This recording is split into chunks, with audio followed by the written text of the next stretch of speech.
මගෙන් දවසක් යුද හමුදා කඳවුරේ දේශනයට ගියපු වෙලාවේ චිට් එකක් ලියලා එවනවා කොල්ලේ. ප්‍රශ්නයක්. මගේ උත්තරයක් බලාපොරොත්තුව ලියලා එවනවා. හාමුදුරුවනේ.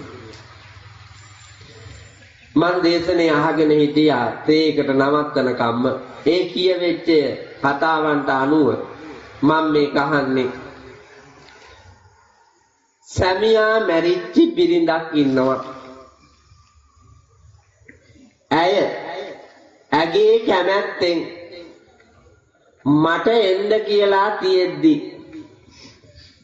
ඇයගේ සැමියා නැති නිසාවෙන් ඇය කෙරෙහි අනුකම්පාවෙන් මා එහෙ ගියොත් වරදක්ද? බලන්නකො මේ ගහපු එක. මං ඒ ගමන් නැහුවා උඹේ ගෑණිත් ඒකට කැමතිද? අපේ නෑ.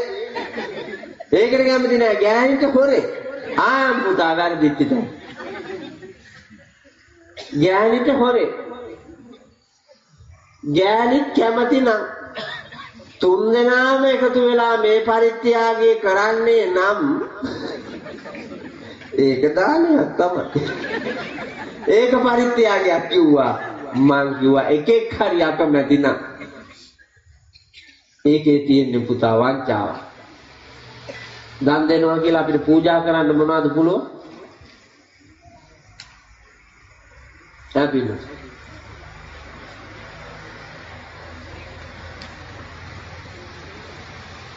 එමට පූජා කරලා ඇතිද නේද?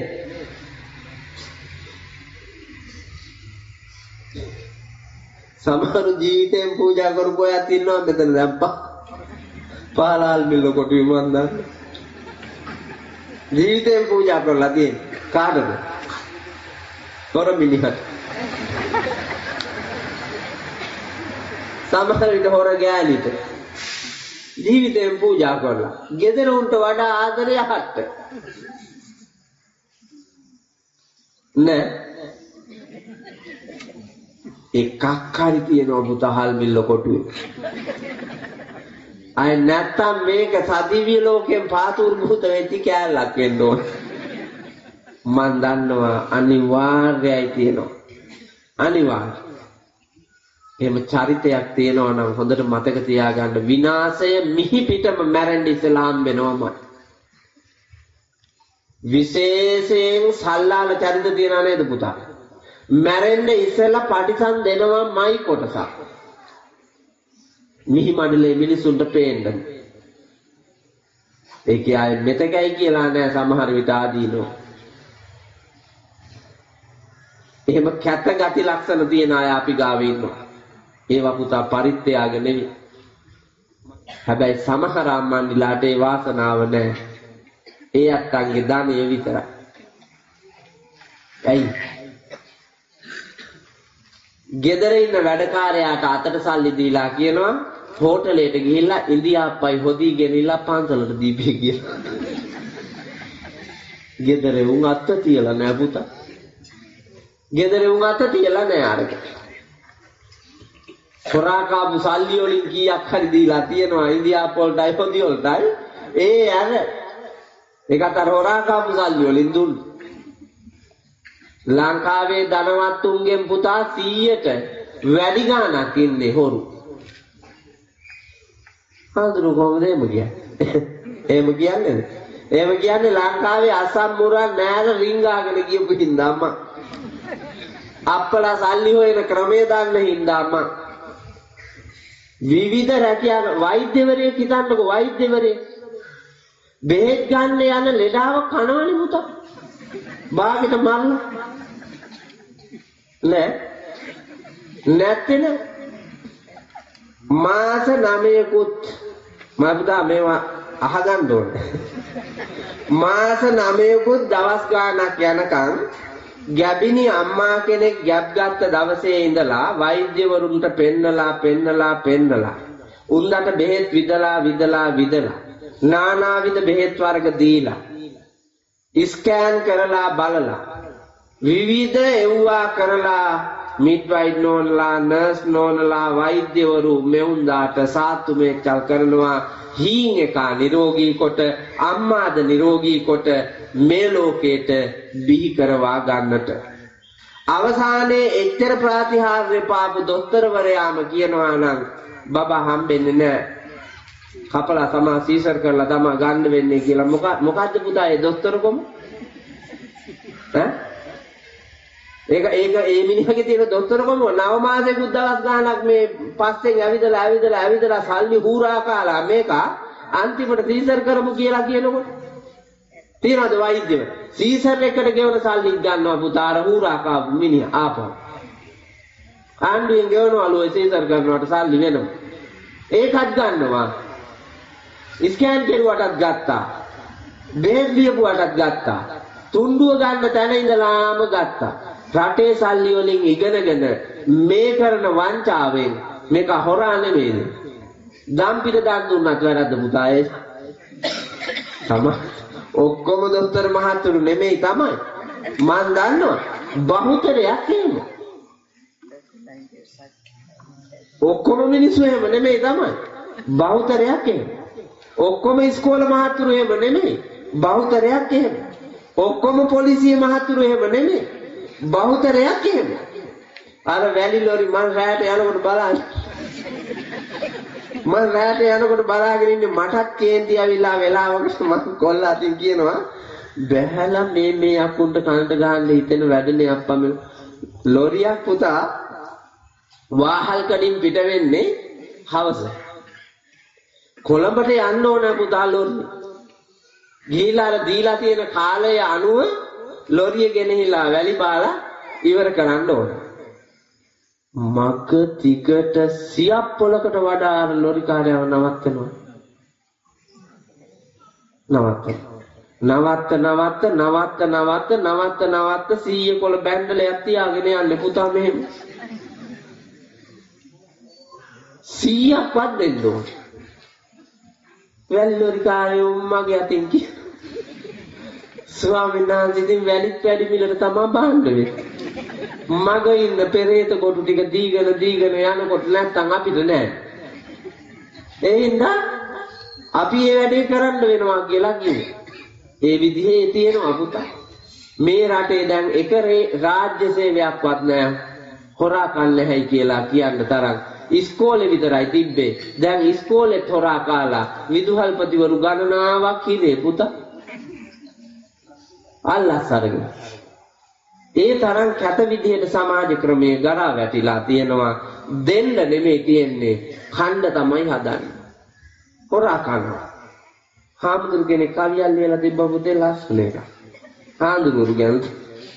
හාමුදුරු ගැන තමයි තිබ්බේ දානේන සීලේන අනුශාසයන්ති හරිත කීයක පලං නදේති අනිච්ච නිච්ඡං සමනා වදන්ති ගතස්ස බින්නං කලහං කරෝති හාමුදුරු කියනවලු දන් දෙන එක හොඳයි කියලා දානේන සීලේන අනුශාසන සිල් රකින්න සීලයෙන් උපයා ගන්නා ලද දේ දානේ හැටියට දෙන්න කියලා කියනවලු හරිත කී ඒක පලන් නදේති වත්තේ වැටෙන අරලු ගහ යට තියෙන ගෙඩියක්වත් හාමුදුරුවෝ නම් දෙන්නේ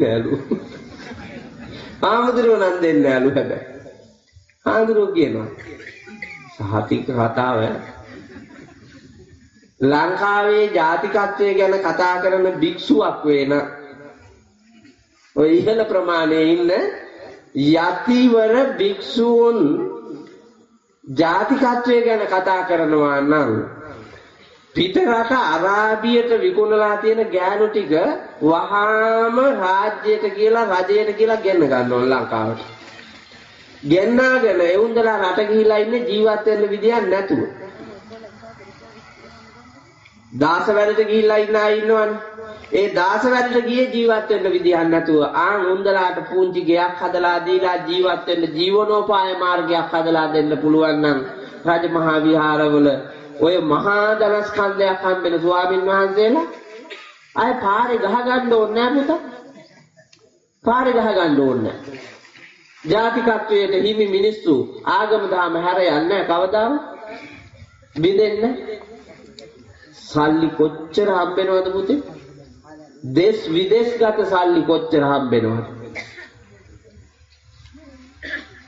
ඒ හම්බෙන මුදල් වලින් පුළුවන් කරන්න රටට ආගමට දහමට සේවාවක් ජාතික වශයෙන් ගොඩ නැගෙන්න. ඒකට ක්‍රමවේද හදන්න ඕනේ සාකච්ඡා කරලා. එහෙම හදන්න. එහෙම දෙන්න කැමති නෑ. ඒක තමයි අර හාමුදුරුවෝ ලියලා තියෙන හරිත කී ඒක බලන්නේ දෙති දෙන්නේ අරලු ගෙඩියක් වත්. අනිත්‍ය නිත්‍යං සමනා වදන්ති. මේ ලෝකෙම අනිත්‍යයි. ඒ හින්දා අඬන්න එපා ඔක මරණාට කියලා කියනවලු. ගටස්ස බින්නම් කලහං කරෝති. හාමුදුරුවෝ ගමනක් ගිහිල්ලා එනකොට ඇබිත්තිය කලේ බිඳලලු. අර කව මරනවලු පුතා. රණ්ඩු කරනවලු මුළු දවසම කලේ බින්දාට. අර අනිත්‍යයි ගියා. මම දැක්ක චිත්‍රපටියක් වෙනවා. දවසක් පොඩි හාමුදුරු කෙනෙක් ඉන්නවා. ලොකු හාමුදුරු ආදරෙන් ආරක්ෂා කරලා තියෙන බිත්තිය උඩ තියලා තියෙනවා බුදු පිළිමයක්. පොඩි හාමුදුරු ඕක ගන්න ගිහලා පිළිම වැටිලා කුඩු වෙනවා. පොඩි හාමුදුරු ඕ පොයිට පෙන්නයි ලොකු පොයල් වලට පෙන්නනවා ඒ කතාව. ලොකු හාමුදුරු එනවා ගමනක් ගිහිල්ලා. පොඩි හාමුදුරු එනවා ළඟට. ඇවිල්ලා පිටිපස්සෙන් හිටගෙන අහනවා අපේ හාමුදුරුවනේ මේ ලෝකේ තියෙන ඒවා ඔක්කොම අනිත්‍යයිද? ඔව්ද පුතා? මේ ලෝකේ ඒවා ඔක්කොම අනිත්‍යයි. ඉතින් අපේ හාමුදුරුවනේ ඒවා කැඩෙනකොට සමහර අය දුක හිතනවනේ, අඬනවනේ. කෙනෙක් මැරෙනකොට අඬනවා. ඒ මෝඩයෝ.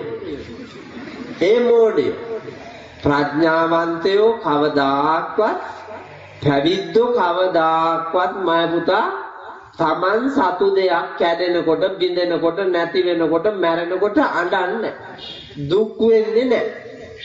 ඇත්තමද නායක හඳුන්නේ? ඔව් ඇත්තමයි. අපේ හඳුන්නේ අර අතන් තිබ්බ පිළිම වැටිලා ගැදුණනේ. දැන් හඳුරන්න කරන්න දෙයක්. හඳුරන්න කරන්න දෙයක් නැතුව ගියා පුතා. ඇත්ත කතා. දත් පිටි කාලා ලොකු හඳුරුගෙට යනවා. දැන් ඒකට කෝපාවිෂ්ඨ වෙන්න බෑ පොඩි හඳුරු එතෙන් දෙනකන් ගෙනාවා ලොකු හඳුරුවම. ගෙනල්ලා තමයි තිබ්බේ. පොඩි හඳුරන්ට තේරුණා ඒක අනිත්‍ය ලෝකේ එකක්. ලොකු හඳුරන්ගේ බේරෙන්න නම් මං ලොකු හඳුරුව එතෙන් ගෙනත් තියන්න ඕන කියලා පොඩි හඳුරු ලොකු හඳුරු එතෙන්ට ගෙනත් තියලා මගේ ඇරිය. ලෝකේ ඒක ඇත්ත පුතා. තේරුම් ගන්නේ නැතුව ගැටෙන මිනිස්සු ඉන්නවා. ගිහි පැවිදි දෙපාර්ශ්වයේ මෙහෙම. මේ මලගම් තියෙන අපේ හැම මල ගෙදරකදීම කියනවනේ පුතා අඬන්න එපා. මේක තමයි ඇත්ත කියලා. කොයි ගෙදරද අඬමු නැති ගෙදර කියන්නකෝ බලන්න. පුතාලයි ගෙදර ගිහිල්ලා අපි පාන්සු කූලයක් තියනවා නම් අත්තප්පා මැරිලා පුතාලයි ගෙදර ළඟ නෑයෝ ටික අඬනවා. ඉතින් පුතාලයි ගෙදරදී අපි පුතාලට කියනවා මේක තමයි ලෝක සත්‍ය උප්පත්ති අසහේ වේදම් මරණං ආගතං සදා. ඉපදෙන හැම කෙනෙකුටම මරණය සදාතනික උරුමයක්. ඒ හින්දා ඒක කෙලවර හැම ජීවයකම කෙලවර මරණය තියෙනවා. මේක දුක් වෙන්න දෙයක් නෙමේ ලෝක සත්‍ය. ඒ නිසා තේරුම් අරගන්න. නිහඬ වෙන්න හිත හදා ගන්න. ඔබ ඔව් වෙනුවෙන් කරන්න තියෙන ධර්මයක් තියෙයි නම් ඒ දේ කරන්න. ඔබ පාඩමක් ඉගෙන ගන්න. ඔබටද මරණයේ උරුම එකක් ඔබ ඉදිරියේ තියෙනවා කියලා අපි කියලා දෙනවා. එතකොට ගෙදර අය දුකසේ ඒක අහගෙන ඉන්නවා. අහල පහල අය ප්‍රකෘති සිහියෙන් ඒක අහගෙන ඉන්නවා. ඊට පස්සේ එහා පැත්තේ ගෙදර ලොක්කා මැරිච්ච දවසට මේ ගෙදර උනුත් අඬනවා. ඉතින් කබ්බන අපේ උන්නේ නැහැ අප්පච්චි. ගමෙන් ගමට ගේන්ගෙට බන කියලා බැලුවත් නාඩා මලමිනිය වල දාන්න යන මිනිහෙක් හදන්න බැරි වුණානේ මේ සමාජෙ. තේරුම් ගන්න බනහලා නැහැ, ඉගෙනගෙන නැහැ, අවබෝධ කරගෙන නැහැ. හේතුව තමයි පුතා අපි මේ දිරාපත් වෙන කුණු වෙන නැති වෙන ලෝකේ හංගාගෙන කාලා තියාගෙන ඉඳලා සතුටු වෙන්න උත්සාහ කරනවා. දුන් දේ සුවඳයි, නොදුන් දේ ගඳයි. ඇත්ත කතාවත් ඒකමයි. අවුරුද්දට අර ගොඩ ගහලා අංගපු කැව් ගන පුස් කාලා දැන්. ඉඹිනවා විසිකනවා. ඉඹිනවා විසික කණ්ඩක් බෑ පුතා දුන්නෙත් නෑ කියමුකෝ. කණ්ඩක් බෑ දුන්නෙත් නෑ. කේල් කන් තියාගෙන හිටියා. කල්ලු ගහිලා පර වෙලා ගියාරුවා ටික ඔක්කොම.